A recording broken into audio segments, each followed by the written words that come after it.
नाज़रीन मोहतरम अस्सलाम वालेकुम। आप देख रहे हैं हाउ टू एहसास। जैसा कि आप सब जानते हैं कि हम एहसास प्रोग्राम से मुतालिक न्यू और दिलचस्प मालूमात आपके साथ लम्हा ब लम्हा शेयर करते रहते हैं। आज हम बात करने जा रहे हैं एहसास गफलत की न्यू किस्त के बारे में, जो कि काफ़ी ताख़ीर का शिकार थी। हुकूमत पाकिस्तान ने बाकायदा पायलट फेज़ का आगाज़ कर दिया गया है। आपको मज़ीद बताएंगे कि कब और किस दिन और किस टाइम को ये किस्त मिलने जा रही है। मज़ीद आपको ये भी बताएंगे कि ये किस्त सेंटर्स में मिलेगी या एजेंट्स के पास मिलेगी। तमाम तर तफसीलात आज की वीडियो में बताते हैं और आपको ये भी बताएंगे कि आपके बच्चों के पैसे आए हैं या नहीं आए।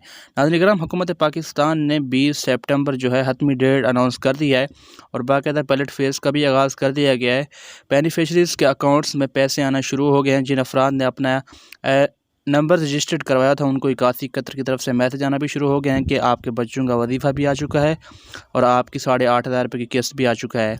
अगर आपको मैसेज SMS नहीं आया तो आप किस तरह से चेक कर सकते हैं, ये भी आपको बताते हैं। नाज़रीन करम, आपने इकासी कतर जनवरी 2023 से पहले आपने इंदराज करवा लिया था और अगर आपके बच्चों की हालत है कि आपके पैसे लग रही है या नहीं आए, तो यकीनन 100% चांस हैं कि आपके बच्चों की भी इस किस्त के साथ आ चुकी है। आप गूगल पे जाके बच्चों की किस्त चेक नहीं कर सकते, लेकिन आप अपनी चेक कर सकते हैं कि आपकी किस्त आ चुकी है नहीं। मज़ीद इस तरह की वीडियोस के लिए हमारे चैनल को सब्सक्राइब करें ताकि इस तरह की इन्फॉर्मेटिव वीडियो आप मिस ना कर पाएँ।